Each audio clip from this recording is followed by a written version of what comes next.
Hi, welcome. How are you? Oh Hi, good. I'm good. Look at you and your beautiful like my California God, did you landscape. see that giant bug? Oh no. Okay, he's gone.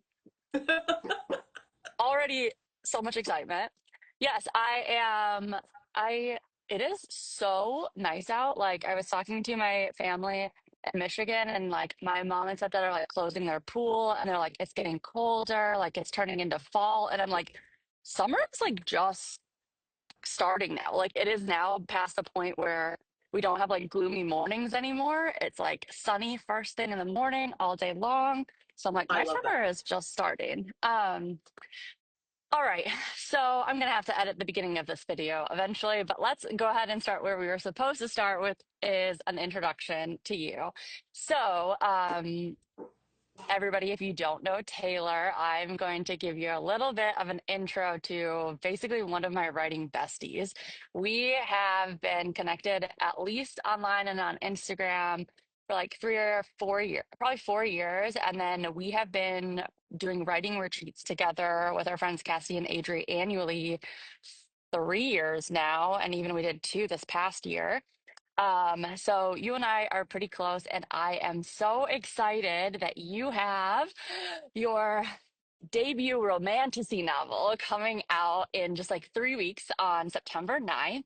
So if you guys haven't caught the name of it yet, it's Song of the Hell Witch. Go check out Taylor's profile, and at a very minimum, look at that cover. It is gorgeous. And if you think the cover is gorgeous, you're going to love the writing and love the story. But a little bit about my bestie, and then I'll let you talk about yourself. So you are a non-binary storyteller. You've got your new book coming out in just a couple of weeks. You've also studied English literature and creative writing at UNC Chapel Hill. You live in North Carolina with your husband, Mr. Darcy, and like the real life Mr. Darcy. And you also teach English to our new generation of beautiful minds every day. So you live and breathe writing. Yeah. On top of that, you have been writing since you were little, like since you were like 9 years old, I think I saw. And you've been inspired by like the storytelling greats like Tamara Pierce. And then more recently, like we talk all the time about the other types of stories that you get like excited by, inspired by. Like Peaky Blinders was a big thing when that came out, and then now you're saying at the workshop a week ago, you said The Last Kingdom is also like impeccable storytelling that you're getting some inspiration from. So I love that you're drawing inspiration from everywhere. I love that you are such a practiced author since you were 9 years old, but also like I think probably the amount of effort and work you put in day after day, like if I've been writing for 5 years, in that 5 years, you've written 10 years, like because you're so dedicated. And um, so, anyways, that is my highlight reel for you. Do you have anything you want to say to introduce yourself before we get going on some questions? I think like my only thing is like I'm warning everybody now, like I'm pretty awkward. So like when I'm talking. Oh, And like that's that's fine. true. Yeah, Actually, it is. So just being my little genuine self. I can be a little awkward, but um yeah, I think I like you said, like I my biggest thing is that I live, eat, and breathe this. Like I think there are very few days, and our mutual friend Cass, will get on me about like taking breaks, and I'm yes. like, what's a break? Um, Seriously, like I am someone where like Cass has to get on me to be like, you've had enough breaks. Like you're you're good. You have stamina back. You can write. And then flip side to you is like, Taylor, take a breather. right, You like put down breathe, the like keyboard. Your keyboard is burning. right, exactly. And there she is. She's talking to us. Hi. Hi, Cass. Oh my God. Yes. So one, you're actually not awkward. I was just giving you shit, but I'm very excited to talk to you. Okay, so let's dive in and just talk about Song of the Hell Witch because this story, oh, has so much good stuff in it. It's also coming out in just a few short weeks. I cannot wait for everyone to meet their future favorite author through this story and eventually read and obsess over every other thing you put out for the rest of your life. I am not hyping this up even nearly enough for everyone that's like, oh, you're friends. No, it's not because of that. It's like you are genuinely one of the best writers I've ever read. So Thank you. That being said, knowing that the book is of high quality, I want to talk more about like the actual inspiration and the idea behind Song of the Hell Witch because there's so many themes that we can jump into. But first, I just want to like open it up to say like, can you just tell me about like how did this idea come to you and how did you decide to set these characters in the world that they're in that fantasy setting? Yeah, so the idea actually showed up like it's kind of weird because it's like a combination of stories that I have told and that just like weren't really like I wasn't able to really find like okay, what's the right tale here? What's the right combination of characters? And I had all these different ideas. Um and then Roe versus Wade got overturned. And that day, I was actually working I was working at my old corporate job for like a little while before I realized like I have to be in the classroom. And this man like called this meeting and he was like, I want to have like a conversation about like what's going on because all of the women in the office, they seem to be very upset. And I was like, sir, I literally wanted to like go through the like Slack channel and just be like, can you just stop talking? And then I Not wanted to your like, place. Not your right. I place. was like, and then I was like, I want to turn into like a literal dragon and just Yeah. like just destroy everything. And so then I kind of had this thought of like, what if there was this world where women experiencing trauma, whether that trauma comes from something as violent as like SA Mhm. to something like losing a family member to like a tragic disease, like what if instead Mhm. of us having to like bear that trauma kind of becomes like an outward strength. Like a And physical manifestation of that. yeah, and like kind of I'm putting my hat on the because it's bright. you're fine. And kind of like the the wish that you have in that moment of trauma.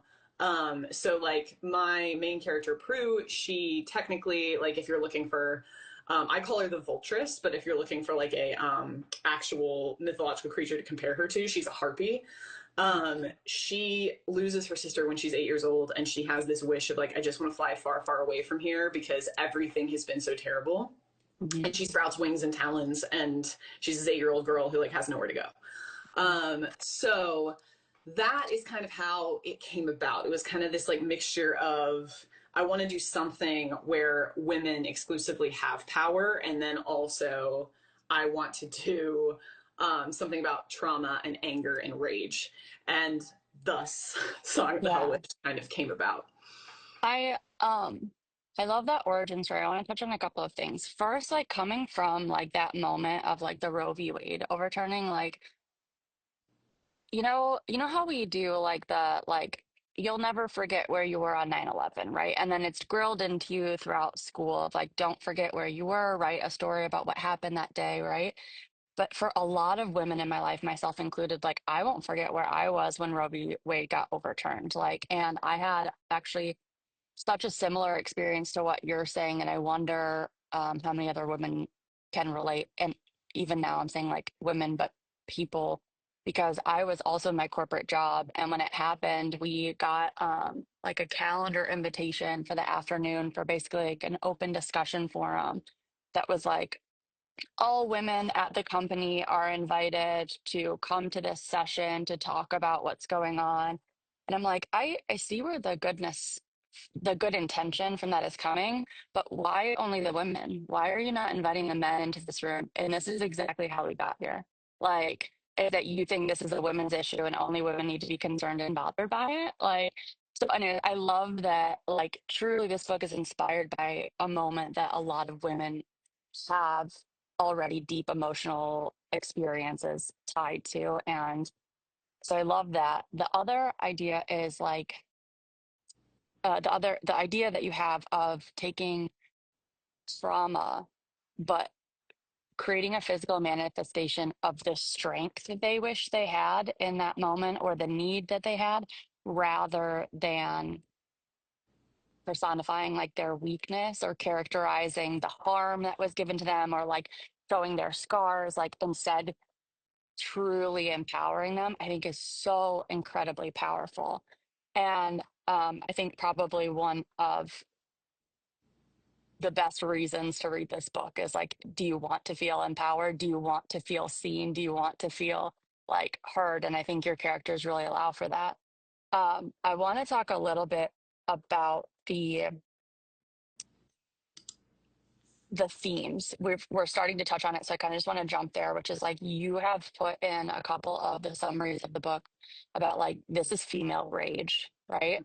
And it's kind of what we're already touching on. I know there's some other themes in there as well, like with the trauma and stuff, but I'd love to hear from your perspective, like what the most important themes are that you want people to hear from Prue and Puck's story.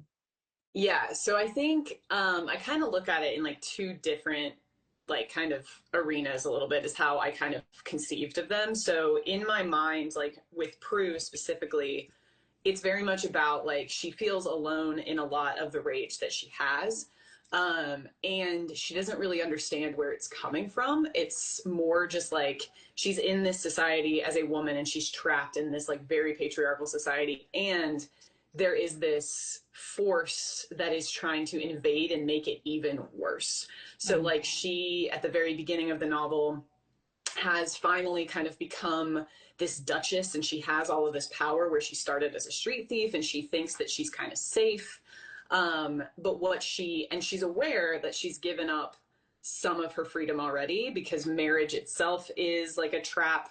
But then also, she marries a man who is known to fetishize hell witches themselves. And yeah, and she knows it. Like she knows it when she Mhm. marries him. It's part of the reason that she hunts him down. Is she's like, I know that you are rich and I know that you are going to be attracted to me And I'm because going to let you think you're taking advantage of me, but instead, exactly. And what she doesn't really realize is how and she does, but she doesn't realize how she's like putting herself in a cage again.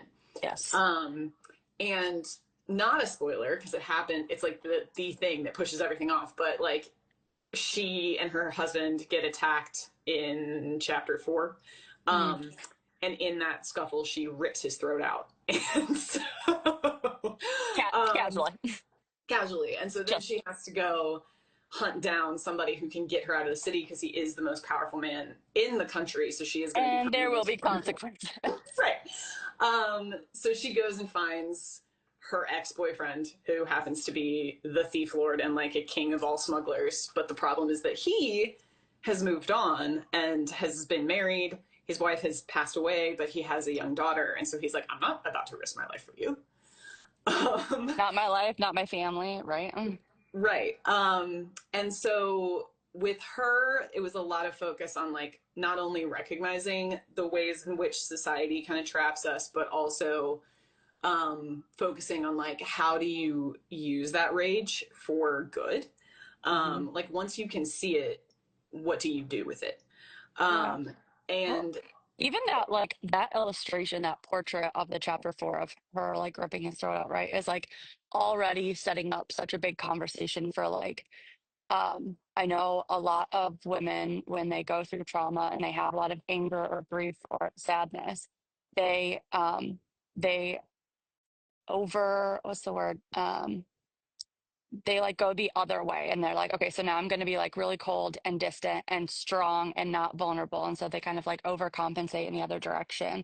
And I feel like getting to a real world consequence of that rage that she is trying to suppress and like pretend is like something that she's got control over by like marrying this man and trying to do this and then realizing like no she doesn't actually because it's going to come back and eat you alive is like it's such a good commentary on like what happens when we don't actually sit with those feelings and process them. Like, yeah, oh, you might be now in even a worse position than before because, yeah. Anyway, okay. I just yeah, no, this for story's sure. so good. And like I think ultimately what she kind of realizes is that she can't sit in it by herself. Yeah, And that like if you're going to do something productive with the rage, you have to join with other women and like that's like leading into I mean there's like two other themes that I want to talk about. One yeah. would be like solidarity among women is another thing that I hope a lot of people take from this story, because I think one of the things that I'm not sure that I did successfully, but that I was trying to do was kind of comment on intersectionality and the ways in which like we are siloed into specifically like cisgender like white women and then like women of color, and like how we are pitted against each other Mm-hmm. and we often fall into those traps, Mm-hmm. and how like the only way that we are going to break down patriarchal structures is if we like actually join together legitimately and stop Mm-hmm. being each other's enemies. Yeah. um And I will because I say, like, on that, there is like a lot of ownership that white women and like cisgendered white women need to take, because I see a lot of time this pattern that like you see in men, right? Like when men are listening to like feminist issues and they're like, oh, well, not me. Like, I wouldn't do that, right? You're like, okay, but you're not listening. You see that repeated in the intersectional like feminism community with women. Like you have Black women or Latino women or non-binary women or trans women speaking up and saying like, this is my experience of how white cisgendered women have also marginalized me. And then you have the white women be like, I'm an ally. Like, it's not me. And you're like, you're doing the same thing. Like, listen, you need to listen and you need to make space for, you know, people who have been harmed by things that maybe you didn't realize that you were perpetuating. So I correct. love that theme of like solidarity and making space for people's different experiences. Yeah, and I think I really wanted to focus on the ways in which like white women specifically, I say as a, um, As my sunburn cures. but like the ways in which we have harmed not only each other throughout history, but women of color as well. Yeah. And I think there's a lot of moments in here where I tried to put together like the women are the ones who are doing the most harm. I read a book called Feminism is for Everybody by Bell Hooks. And in it, she says that the most patriarchal voice she ever heard was her mother's. And I Oh. was like, yep, that's going in the book somehow. so, um, so I think that's a big thing that I wanted to hit on. And then the last thing I will say is that, like, the big theme, there are other things in there, but the other thing that I really wanted to hit on was like toxic masculinity and the ways in which there are, like, I think I wanted there to be this very specific reaction of like, well, not all men, and it'd be like, wait, pause for like just a second, and Mm-hmm. like ask yourself why you're having that reaction, because Puck Mm-hmm.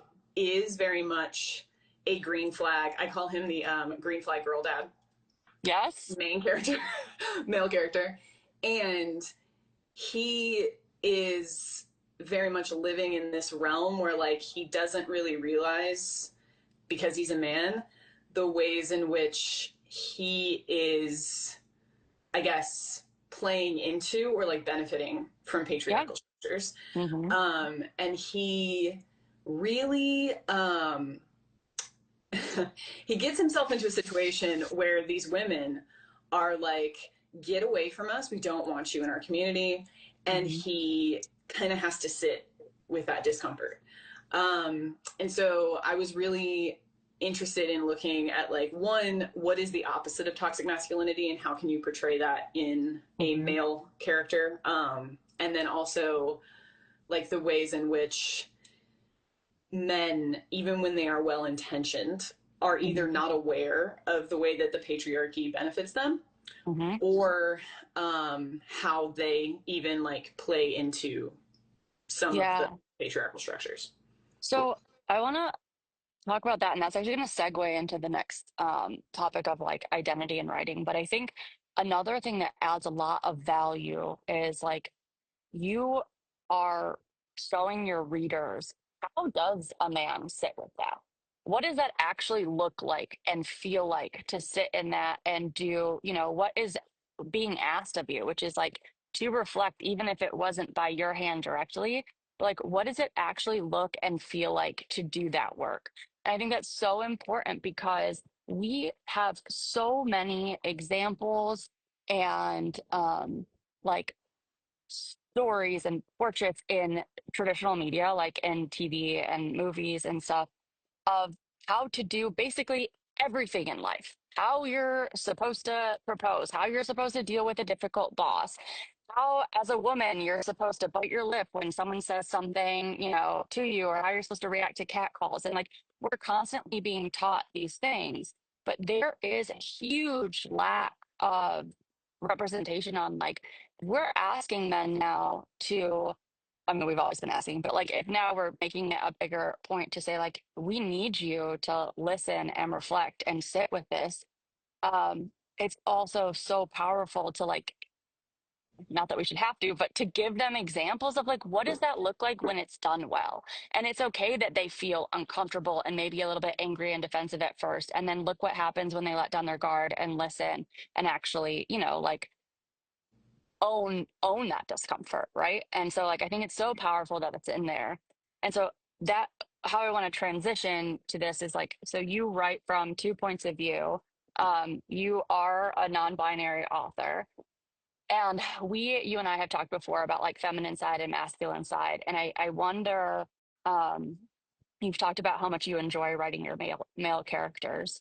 Um, but I wonder, like, what was that experience like trying to put yourself in the shoes of Puck and go through that like emotional exercise of addressing his own toxic masculinity and patriarchy? And then also, like, how does generally your non-binary like identity impact the way that you write characters of different genders? Yeah, so I think one of the most fascinating things is like I always like knew in my life that like something like I was like I just don't fit and I don't know why I don't fit. Yeah. And I couldn't figure it out, and like when I was growing up, like we didn't have all of the language that we have now. I mean, Mhm. you like non-binary existed, gender nonconforming existed, gender fluid existed, but like I grew up in the South. Like I didn't, Yes. so Even it was, even in like more progressive like cities and stuff, that language was considered like, oh wow, okay, professor on, gender studies. It was not commonplace to actually like use that to self-identify or identify others. It was very like academic, I feel like back then. yeah. And I think for a long time, I was like, oh, I'm a tomboy. Oh, Mhm. I was like trying to find, and like, not that labels matter, but they really did once the language, I know, right? And like the language became kind of Language creates our commonplace. reality, so Right.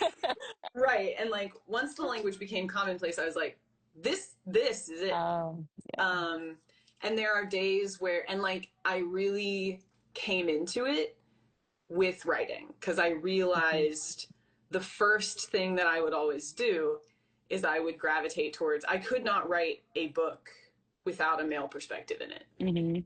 And my first agent, who we shall not name, and we will call him a smagent, and that's all we will say, was like, you need to exclusively write from a female perspective because you are a woman.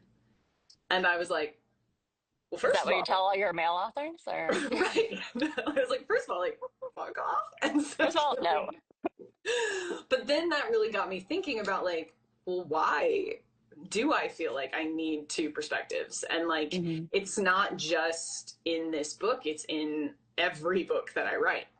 And that's when I really started being like, I need a place where I can safely, because again, I live in the South and I'm a teacher in the South. Um, and so I need a place where I can safely express this more masculine side of myself. And that's where, and writing is where I found it. And as I kind of explored it more and got into it more, I was like, oh, this is like real. Yeah. This This is is not just on the page. Yeah. right. Um, and then I've always kind of had this space of like, I've never gravitated towards like, I find the dark and twisted male protagonist interesting in some aspects. Mhm. Like Spike in Buffy, I can get behind it until like season 6. Yeah. Tommy Shelby, I find to be very interesting in Peaky Blinders, but I Interesting is an understatement. I like him. um, But yeah, so he's yeah. yeah, but I've always kind of been more like, okay, but what about supportive men? And like, Yes. Not what just about that like dark, twisted, like, ooh, you're the only girl I've ever opened up to and you're special and chosen and like cut off man. Like, okay, there's different archetypes we need to be.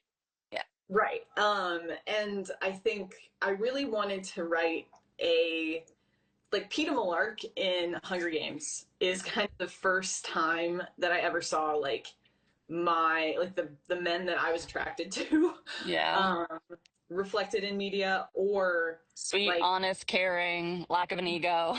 yeah, or like my father, like me and Mm. my new agent, or not my new agent, she's been my agent for 2 years now, Daniel. Yeah. Danielle, But right? Danielle? Danielle, yes, Yeah. and we love Danielle. We love Danielle. We love Danielle. But she and I talked about like how, especially as we were planning the duology itself, she was kind of like, I don't want him to like lose himself and like become this violent, angry man. Like, Pete, we need to protect the Pitas. And she was like, I just think about like how Yeah. I want to see a hero that my dad would be proud of. And I was like, Oh, no. that is like so perfect. Yes, honestly. Yeah.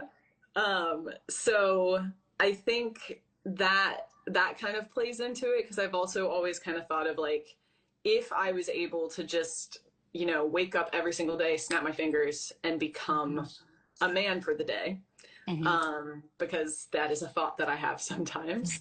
Um, what kind of man would I want to be? And Hmm. I write him into, you know, And books. I do, not, I mean, not everything has to be like relational, but like, we talk a lot about like, oh, you know, the type of daughter like a dad would raise, or the type of man a father would choose to be with his daughter or something. But also in the kind of like reverse of this, like, I think you're also writing, um, sons that a mother would be proud to say that she raised, right? Like and I feel like that is like a relational aspect we don't get a lot. It's like, oh, the son making the father proud, or even a lot of times the daughter making the father proud. And like maybe there's a little bit of like mom to daughter every once in a while, and it's usually in a contentious kind of way. But the men that you're writing kind of like open up this new relational dynamic for me of like, wow, these are men that like a mom would be like, that's my son, that good-hearted, nice man who's trying. That's the kind of man I raise, right? Like, no, like if you look at like Zayden or I can't think of like yeah like Tommy Shelby or whatever. Like those are not men that moms are like, wow, I raised a very well-adjusted man. Yes. But Yeah. anyways, Yeah, and no shade to Zayden, but or yeah, Tommy Shelby, but you know, there is sometimes I'm just like I want him to be good. I just want yeah, him to be good. yeah. And that is who Puck is to kind of a T. And I have asked myself, like, if I could just on the days that I am feeling particularly masculine turn into a man, like who would I want to be? And that's who ends up And be like, I'd be proud to be on. Puck. Yeah, Yeah, yeah. yeah. So we're out of time. I try to keep these at half an hour just because, yeah, sometimes they get too long. But I have one more question for you that I wanted to talk about, and that's about writing practices and just kind of your how you approach writing. I mentioned in the beginning, like with your intro, that like you really are one of the most dedicated writers. And yes, sometimes we have to tell you to take a break and back off, but I also don't want to overlook the fact that like um, that I don't care who you are, that does not come naturally. That's not something that you don't have to work at or build up to, even if it has become, you know, second nature to you. There's still effort in honing any craft or art. And I think you show up again and again and again. And I wonder a couple of things. Like, one, what motivates you to keep showing up, like quite literally every day? So, what's the motivation? And then, two, do you have like routines or habits that help like keep that habit strong when you're like the motivation's not there? Yeah, so the first thing that I do, that I would say like keeps me showing up is like I fall in love with the people that I'm writing about like they are Mm. real people. So Mm. like in my head, I'm like I can't hang out with them if I'm not sitting in front of the computer. Oh, I love Um, that. so I tell myself, I'm like, okay, like sometimes when I'm like, I gotta go write, I don't say I've got to go write. I say I've got to go hang out with Puck today, or I've got to go hang out with Prue today. I Um, I don't think I've actually ever heard you say that. That is amazing. I love that. yeah, like that's truly like what it is, and that's part of the reason why like we've talked before about how I make like character collages, but like Yeah. on my computer there's this big collage and their faces are looking at me, and so I'm like, okay guys, let's sit down and like chill. Yeah. um We talked about that at your workshop at the writing retreat about like character first versus story first. And I've always lagged a little bit on character. But the ones that, people often relate to, like Ellery or Tally, they are the ones that just popped in my head where I'm like, oh, I would get in front of my laptop if it was like, hey, go hang out with Ellery for a little bit or go hang out with Tally for a little bit. Like that would bring me to the page because those are the characters. And I'm like, maybe if I'm writing a character I don't want to go hang out with, maybe I need to hang out with them a little bit longer and figure out why. yeah, that's like the thing, like I that's my big thing I think that keeps me coming back. And then like writing habit wise, I almost always work out before I write just because it gets my head kind of like away from whatever I was doing. And then I kind of sit down, I turn on my playlist, listen to like a song or two, light a candle, and Mhm. then there we go. So Yes. yeah, and that's like my Really setting the scene, getting into like the space. Well, and also you do write in Scrivener, and like you said, you have like the aesthetics also. So when you pull up your writing, you're also like visually immersed in that world, that tone, that vibe. And then you add, like you said, like the playlist, the candle, the like clear head. Now you're, yeah, like that sounds very nice. I am not that organized, but maybe I'll chip away at that.